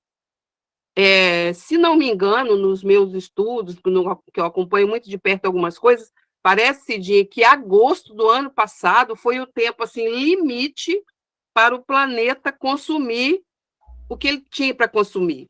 E nós temos menos de 9 anos para tentar não melhorar o planeta, mas parar o processo. O que são 9 anos? Então, dentro de 9 anos, a gente tem que fazer alguma coisa para parar o processo, para não piorar mais. Agora, melhorar, nós não temos chance de melhorar. E aí eu penso assim, esse planeta quem deu para a gente? Deus. Então, assim, nós somos os primeiros a ter que cuidar, e nós, como assim, religiosos, temos que pegar, como diz assim, o popular, na cabeça. E aí, como que a gente faz? Nós, como os leigos. Então, assim, eu acho, Demar, que essas reuniões, nossa, cada vez mais, a gente tem que ter um tom, assim, de dar um direcionamento. Eu sei que não é a pergunta que eu estou fazendo, não é muito fácil. Essa resposta eu acho que ninguém tem. Mas a gente tem que tentar entender como que a gente pode ser, isso tudo que a gente está aprendendo que a gente tem que ser, em comunhão com essa igreja que está se tornando cada vez mais empresa. Entendeu? Então, assim, é uma angústia minha que eu vivo agora, cotidiana. Tipo assim, como fazer isso? Porque se você não quiser bater de frente, se você não quiser arrumar confusão, você vai ser misseiro. Você vai chegar lá, vai sentar, vai assistir missa e ir embora para casa. E pior, escutar o padre fazer uma homilia que diz tudo isso, mas na hora de fazer, ele não aceita fazer nada. Entendeu? Então, assim, Ó, a reunião hoje, show de bola. É isso aí mesmo, a gente só tem que entender como que a gente faz isso. A gente tem que começar agora a tentar descobrir o modus operandi da gente fazer tudo isso, porque é urgente mesmo todas essas questões. E esse olhar diferente que está colocado aí, eu acho que talvez a resposta esteja por aí, Ademar, de como ser igreja nos dias de hoje. Eu acho que se a gente conseguir essa resposta, as outras já vão ficar mais fáceis para a gente. Valeu, Geraldo. Agora acho que é Jennifer. Ouvindo a Geralda, assim, né, a gente já começa... Eu já estava pensando aqui, quando a Ademar já começou a falar sobre o consumismo, sobre o individualismo, né, e eu acho que não o segredo, mas o caminho, né, a gente precisa pensar sempre qual é o caminho, qual a nossa direção, e eu acho que a direção é sempre no coletivo, né. Uma dessas coisas é o que a gente está fazendo hoje, né, está conversando... entre nós aqui sobre isso já é o caminho, né? Já faz parte de uma direção, né? E quando a gente pensa em coletivo, a gente pensa de uma forma expressiva, assim, que tem mais contribuição em diversos outros lugares, né? E aí a gente está falando de pluralidade, de especificidade de cada um, de necessidades e realidades de cada um, né? E aí, pensando que a Ademar estava falando sobre a vida, né, que as coisas acabam tendo, né? A gente acaba personificando coisas, e aí acaba querendo coisas mais e mais e mais coisas, né? Então, um celular que acabou de aparecer na televisão, você fala, meu Deus, eu quero, e aí você vai trocar lá o seu dinheirinho pelo aquele celular, e aí é um celular que já é produzido, né? E aí, continuando com essa coisa do celular, já é produzido para que ele tenha uma vida útil, né? E aí tenha uma validade para que a gente necessite comprar outro, né? Porque aí a tecnologia, que dizem que a tecnologia é uma evolução, e às vezes não é. E aí a tecnologia vai lá e muda alguma coisinha, a gente precisa mudar de celular porque o software do celular mudou. E às vezes nem é uma questão tão urgente, né? E aí esse documento conversa muito com o 105 também, né? Quando ele fala sal da terra e luz do mundo. O que a gente precisa ser no mundo? O que a gente precisa ser... e aí as casas, né, o documento 105 chama de areópagos modernos, né, aqueles novos areópagos, lugares novos que são as nossas casas, que são o nosso trabalho, né, aonde a gente precisa ser sal da terra e luz do mundo, né, a gente precisa ser fermento, a gente precisa ser algo, né, que seja, de fato, que dê gosto às coisas, né. Como a gente vai dar gosto às coisas? É ser verdadeiro, ser verdadeiro. Eu estava vendo agora um vídeo de eu esqueci o nome da pessoa, mas enfim. Ele estava falando sobre espiritualidade, né? E aí, o que é o que é ter espiritualidade, né? Quando você é o que você é, né? E ter espiritualidade só na igreja, só no templo, você está sendo não está sendo sal. Você pode estar sendo qualquer coisa, mas você não está sendo sal da terra e luz do mundo. Você está sendo só um santo da igreja. Agora, seja um santo no mundo. Tenha a espiritualidade que você tem na igreja no mundo também, nos diversos areópagos modernos. Esse é o caminho também, de alguma forma, né? E aí, né, pensando no que o Marx fala, né? Karl Marx fala sobre a própria religião, né? E aí traz uma contraditoriedade, né? Porque o mesmo Marx que fala que a religião é a miséria da sociedade, né? A miséria do ser humano, ele também fala que a religião é protesto contra a miséria real. E aí eu entendo isso, né, como sendo... Ele também fala assim, que a religião é o suspiro da criatura oprimida. Então, assim, o que ele está querendo dizer com isso? É que a gente é a realidade, né? Quem está numa religião, ela também expressa o que está acontecendo na realidade, de alguma forma. E como é que você vai... Você tem duas opções, eu acredito, né? Ou você realmente, de fato, mostra a realidade nos diversos areópagos modernos, na sua religião, no seu templo, na sua família, no seu trabalho, etc. Ou você finge uma consciência que não existe. E aí você vai ser o santo do templo, né?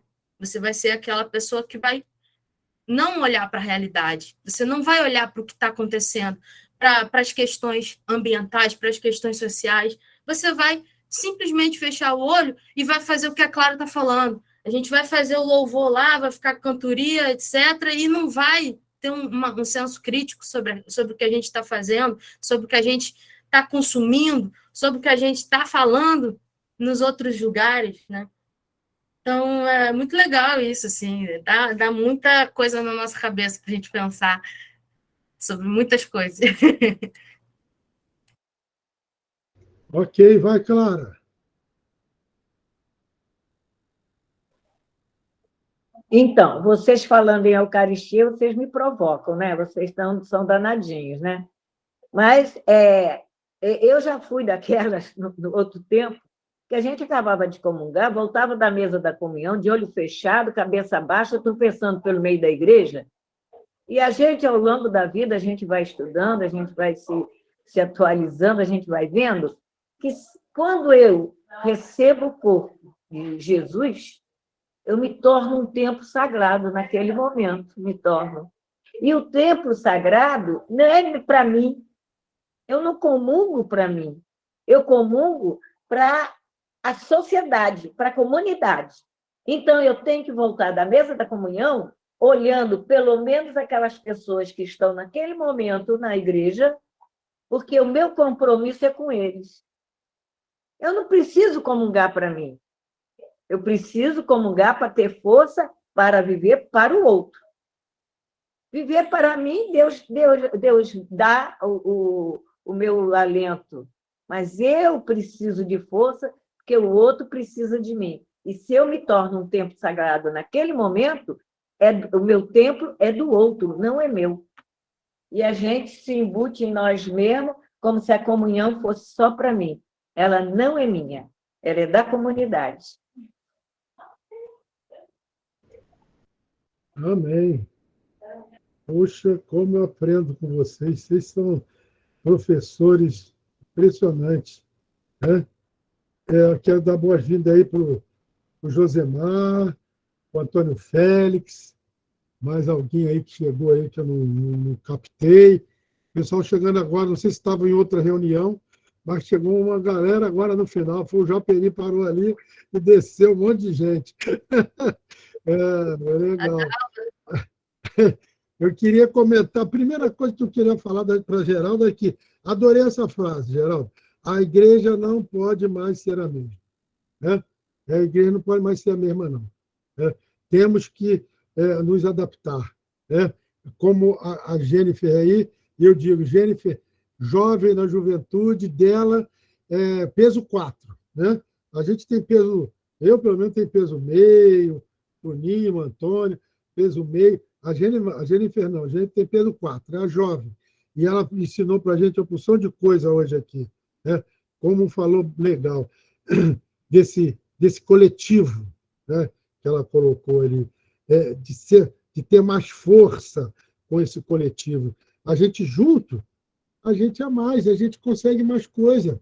É por isso que Francisco tem falado aí exaustivamente, todos juntos, sinodalidade, todos juntos. Junto a gente consegue, separado fica muito mais difícil, muito mais difícil. Então, esse coletivo aí, e dentro dessa igreja aí, que a gente percebe aqui na fala de cada um de nós, porque cada um de nós aqui tem uma vivência comunitária, né? E a gente percebe as dificuldades que cada um de nós tem tido nessas comunidades, tanto para falar com as pessoas, quanto para convencer o padre. A Geralda falou ali que o padre muda de ideia de uma hora para outra, aí quebra todo mundo num projeto que já estava construído. Então, é difícil, essas coisas são muito difíceis.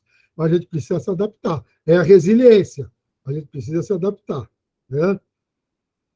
Aí a Jennifer falou assim, a gente vai juntar o nosso dinheirinho para comprar o celular. Dinheirinho? Eu fiquei abismado quando eu vi, foi mês passado que eu estava no shopping, fui ver o preço de um celular novo que saiu lá, 10 mil reais. Eu falei, o quê? 10 mil reais um celular? Que isso, meu Deus, e tem gente que compra, né? Esse aqui é o pior. Tem gente que compra, não é fácil, não. E a Clara, de novo, está falando aí para a gente, dessa postura que a Geralda lançou aí, muito bom, da comunhão. Eu acho que realmente é uma ideia de modernidade, porque a ideia que a gente aprende lá no catecismo, quando eu me lembro que fosse hoje, quantos anos eu tinha? 6 anos, sei lá, 7 anos. Na aula de catecismo, que o padre falou, isso aqui é a hóstia, só que ela não está consagrada ainda. Quando você receber a hóstia, você não pode mastigar, e você tem que parar e pensar e o que você fez de errado, pedir perdão a Deus e dizer que você vai ser melhor. Entendeu? Então, foi isso que eu aprendi. Eu aprendi a mesma coisa, Demar. Foi isso que eu aprendi, entendeu? Então, a gente aprende essas coisas lá e, claro, a modernidade vai trazendo coisas novas para a gente. E essa ideia de que a comunhão é partilha, a comunhão não é só tua, que é preciso você comungar como se fosse numa mesa de almoço de família e conversar com todo mundo. Pô, eu reparo bem assim, vai começar a comunhão, todo mundo cantando. Quando as pessoas vão comungando, cada um vai saindo em silêncio. Quando chega no final, não tem mais ninguém cantando. O cara do violão lá se esganizando para cantar e mais ninguém cantando, porque está todo mundo recebendo, está todo mundo apático, né? Acabou a missa, sei lá, a religião, acabou para todo mundo. Fica todo mundo ali encolhido, ali, a tristeza só. Realmente é isso, eu fiquei pensando aqui agora. Vocês falaram muito bem, todas as duas. Lição. Eu acho que a gente tem que realmente pensar numa mudança a respeito disso, né? Quem sabe não sai daqui um grãozinho aí de avanço aí para melhorar, mudar alguma coisa, levar alguma coisa para mudar essa forma de comunhão que a gente tem participado nas igrejas aí, nas nossas paróquias, nas nossas comunidades. Muito bom, é isso aí. O pessoal que chegou agora, Josemar, o Félix, tem mais gente aí que eu não estou. Luciano, né? Luciano. Quiser colocar alguma coisa, a hora é essa, porque a gente já vai terminar. Já faltam 8:55, a gente termina 9 horas. Né, Toninho? A hora é essa. Eu só queria dar boa noite. Infelizmente, não deu para me chegar a tempo. Estão me ouvindo? Estamos ouvindo. Isso. Eu estou num lugar desconhecido. E aí eu tive problema para chegar e já vim de outra reunião, mas queria parabenizar aí pela live. Eu acompanhei desde a fala da Geralda e da Jennifer, então, pelo que eu pude observar, eu acho que a reunião atingiu seus objetivos. E é isso, o Ademar está de parabéns, Toninho, e a gente tem um desafio, não é isso? Eu até falei com o Ademar de manhã, a gente fazer uma discussão mais aprofundada sobre encantar a política, que a coisa está feia para o nosso lado. Então, sem mais delongas, um beijo, um abraço no coração de cada um, uma boa noite e um bom final de semana. Valeu, Ademar, Toninho. Valeu, Jennifer, Josemar quer falar. Fala, Josemar. Boa noite, pessoal. Está me ouvindo bem? Sim. Estamos ouvindo.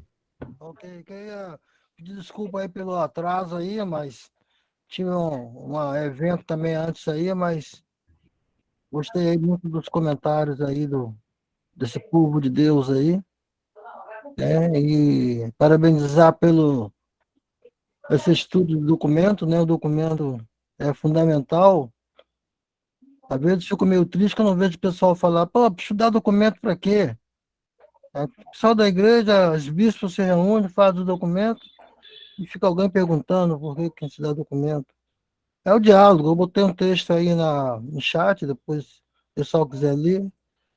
Mas fico feliz de ver as pessoas que se interessam em mergulhar na igreja a partir de fontes da igreja na tua raiz, que são documentos. Quando a gente pega um documento da igreja, a gente vai lá na bibliografia e vai ver um montão de documentos que foram referência para aqueles assuntos que estão no documento. Então, fico feliz quando eu vejo que as pessoas dão atenção, né? Os documentos do Papa Francisco, a gente vai lá, encontra ele consultando a Lumen Gentium em vários itens. Então, uma referência dessa a gente tem que respeitar. Né? Documento é para a gente luz. Ah, é chato? Não tem nada de chato, não tem, é diálogo. Né? Hoje tem grupo, aqui na PUC, hoje tem grupo de Laudato Si, que discute Laudato Si. Né? Então, por que se tem grupo que se discute Laudato Si com profundidade numa universidade? É porque o documento incomodou alguém. Isso que é muito bom. Ok? Valeu, Josimar. Obrigado a Mais você. alguém? Bem-vindo, Luciano, bem-vindo, Eliane, bem-vindo, Dalva. Vocês também chegaram depois, mas sejam bem-vindos. Na próxima, cheguem mais cedo. Alguém quer falar mais alguma coisa?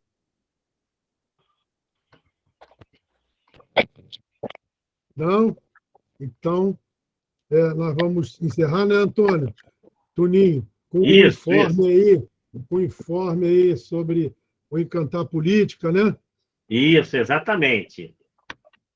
Um lembrete para todos que agora em julho, né, continuamos com o estudo das diretrizes, mas em agosto teremos, junto com o pessoal da formação, né, todo mês de agosto, nas quartas-feiras, teremos um estudo com o sobre encantar a política. Não é isso, Ademar? A Comissão de Fé e Política, Isso. o Tobias, eles bolaram aí, acho que até motivados pela fala que vai acontecer no dia 27 com o Daniel Seidel. Né? Dia 27 de julho vai ter uma geral sobre encantar a política com o Daniel Seidel, às 19h30. Isso, sobre encantar a política. Isso aí, exatamente. Clara. A cartilha que a Clara está mostrando. Cartilha não, caderno. O caderno que a Clara está mostrando ali. E depois, nos dias 3... Vai ser estudo por aqui? Oi? Vai ser o estudo por aqui? Isso, disso aí. Primeiro vai ser essa visão geral. Essa visão geral para o Daniel Seidel. Depois, os 5 capítulos, um de cada vez, vão ser estudados às quartas-feiras de agosto, cada dia com um assessor diferente, no dia 3, 10, 17, 24 e 31 de agosto. Então, vai ser o Encantar a Política nesses dias. É quarta-feira, 19h30, se não me falha a memória. Né? E aí, depois a gente vai, claro, vai divulgar aí o assessor, vai pedir para a Jennifer fazer um card aí bem bonito para divulgar. Né? O Tobias vai passar toda a ideia, aí, o negócio direitinho para você fazer para a gente aí. A Jennifer é a nossa artista. Certo? Certo, é isso aí. Beleza. Tá, Toninho? Mais alguma coisa? Para quem não participou da reunião do pacto, né? Pediram para levar mais pessoas, porque a cada dia está caindo mais. Pediu para cada um levar 3 ou 4 a mais. Eu estou levando vocês 8 que estão aqui, 12 que estão aqui com a gente. Estou levando vocês 12. Próxima reunião do pacto, anota aí, dia 26 de julho, esse mês, 26 de julho, tá? 19... Eu tinha outra... Oi? Então, dia 26 de julho, a reunião do pacto. Tem sido muito boa as reuniões. Nós refletimos essa última, as cartas dos bispos aí, que eles lançaram agora, né? Do Dom Valmor, né? Que lançou agora.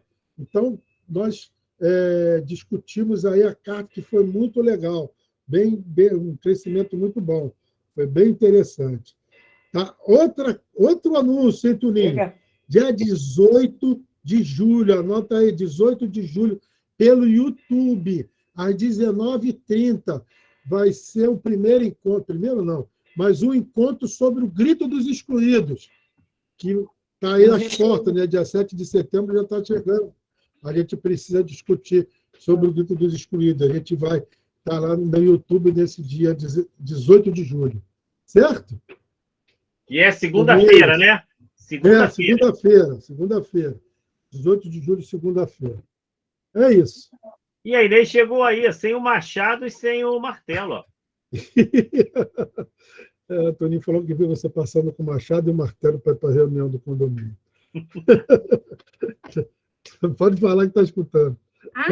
Eu fui fazer a parte conciliadora. Não, eu fui fazer a parte concreta da teoria das diretrizes, entendeu? Tá certo. Isso aí. Muito bem. Então, vou pedir para a Clara fazer a nossa oração final. Isso. Não esqueçam que sexta-feira que vem tem a terceira aula, hein? Parte. Anotem na sua agenda aí. Capítulo 3, mesma hora, Exatamente. 19 horas.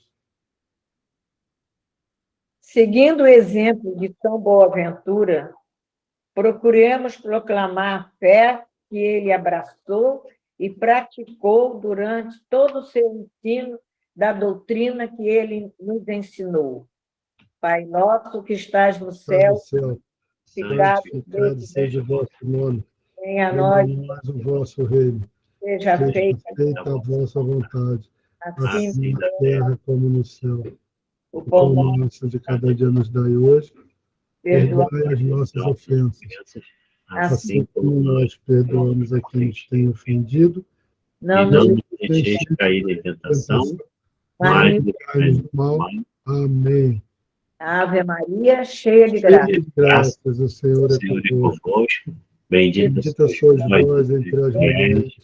Bendito é o fruto do vosso ventre, Jesus.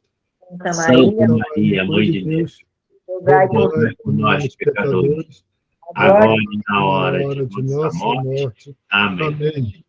Estivemos reunidos em nome do Pai, do Filho e do Espírito Santo. Amém. Amém. Jennifer, obrigado por toda a assessoria aí que você nos deu essa noite. Funcionou tudo às mil maravilhas. Beijão, Geralda, beijão, Jennifer, companheiras de viagem. Boa noite para todo mundo. Boa noite, gente. Fiquem com Deus. Bom fim de semana para todos. Jennifer, a lei do celular se chama lei da obsolescência. Com 4, 5 anos acabou. Isso. Boa noite, galera. Boa noite, todo mundo. O meu durou 4 só. Um ano, já era. Tchau. Boa noite, fiquem com Deus. Tchau, tchau. Amém. Boa noite, pessoal.